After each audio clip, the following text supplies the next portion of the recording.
নজর রাখবো পরবর্তী সংবাদে।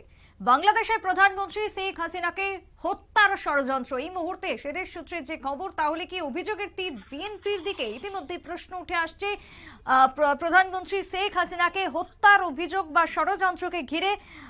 অন্যদিকে সংসদে দাঁড়িয়ে খালেদা পুত্রকে গ্রেপ্তারের কথা জানালো বাংলাদেশের শাসক দল আওয়ামী লীগ। খালেদা জিয়ার পুত্রকে গ্রেপ্তার কি তাহলে করতে পারবে বাংলাদেশ পুলিশ, বা তৎপরতা কি দেখাচ্ছে? এই মুহূর্তের একাধিক প্রশ্ন এই ষড়যন্ত্রকে ঘিরে। কথা বলবো সাংবাদিক খালিদ হোসেন রয়েছেন এই মুহূর্তে টেলিফোন লাইনে। খালিদ, বাংলাদেশের প্রধানমন্ত্রী শেখ হাসিনাকে হত্যার ষড়যন্ত্র, কিভাবে এই হত্যার ষড়যন্ত্র হয়, কারা কারা জড়িত রয়েছে, ঠিক কি অভিযোগ উঠে আসছে?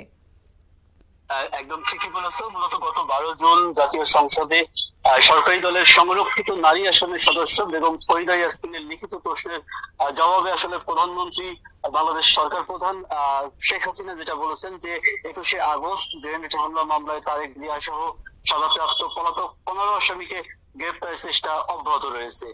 মূলত যেটা জানা গেছে যে এবং এর মধ্যে এই যে আসামি, এর মধ্যে কয়েকজনের বিরুদ্ধে ইন্টারপোলের রেড নোটিশও জারি করা হয়েছে। মূলত 2004 সালের 21শে আগস্ট বঙ্গবন্ধু অ্যাভিনিউতে আওয়ামী লীগের জনসভায় স্বাধীনতা বিরোধী বিএনপি জামাতের জোটের নেতৃত্বে পরিকল্পিতভাবে গ্রেনেড হামলা করা হয় বলে আওয়ামী লীগ এবং ক্ষমতাসীনদের পক্ষ থেকে এমনটা বলা হয়, এবং সে মোতাবেক বাংলাদেশ দণ্ডবিধি 324, 326, 307, 302 এবং 34 ধারায় বিস্ফোরক দ্রব্য আইনে 1908 এর 3-4 ধারায় মতিঝিল থানায় মামলা হয়।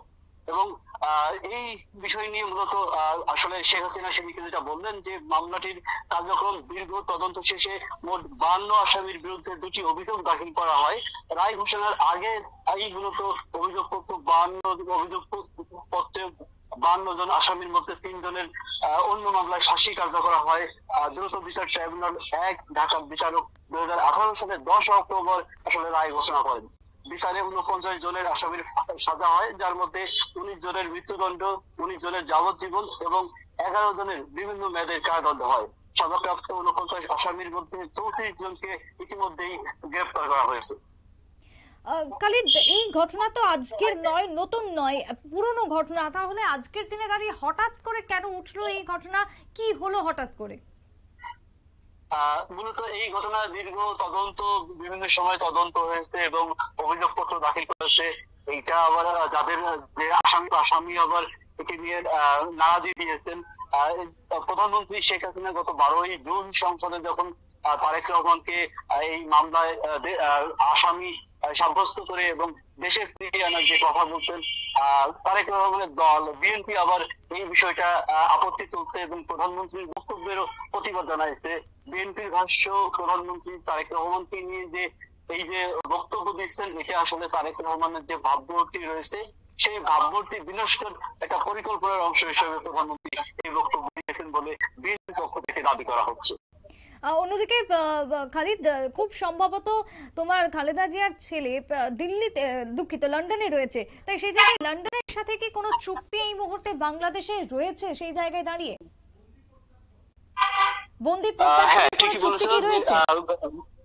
সাবেক প্রধানমন্ত্রী বেগম খালেদা জিয়ার জ্যেষ্ঠ পুত্র তারেক রহমান, যিনি বিএনপির ভারপ্রাপ্ত চেয়ারম্যান, তিনি দীর্ঘদিন লন্ডনে নির্বাসিত রয়েছেন এবং সেইখান থেকে বাংলাদেশের কিছু আইনি এখনো ওই পর্যায়ের আসলে বোঝাপড়াটা যদি থাকতো, হয়তো আগেই তারেক রহমানকে ফিরিয়ে আনা সম্ভব হতো যে মামলার ইস্যুতে। এখন সেক্ষেত্রে আসলে আমরা দীর্ঘদিন ধরে রাজনৈতিক মহল থেকে শুনে আসছি যে শিগগিরই তারেক রহমানকে দেশে ফিরিয়ে এনে বিচারের মুখোমুখি করা হবে, কিন্তু আজ অব্দি সেটা রাজনৈতিক অঙ্গনে শুধু গর্জনই শুনছি, বাস্তবতা এখনো বাংলাদেশের মানুষ দেখেনি। একেবারে তাই। ধন্যবাদ খালিদ তোমায়। কথা বলছিলাম, বাংলাদেশ থেকে ছিলেন টেলিফোন লাইনে সাংবাদিক খালিদ হোসেন। তবে বাংলাদেশের প্রধানমন্ত্রী শেখ হাসিনাকে হত্যার ষড়যন্ত্র এবং এই হত্যার ষড়যন্ত্রকে কেন্দ্র করে আবারও নতুন ভাবে মাথাচাড়া দিয়ে উঠেছে নতুন মামলা।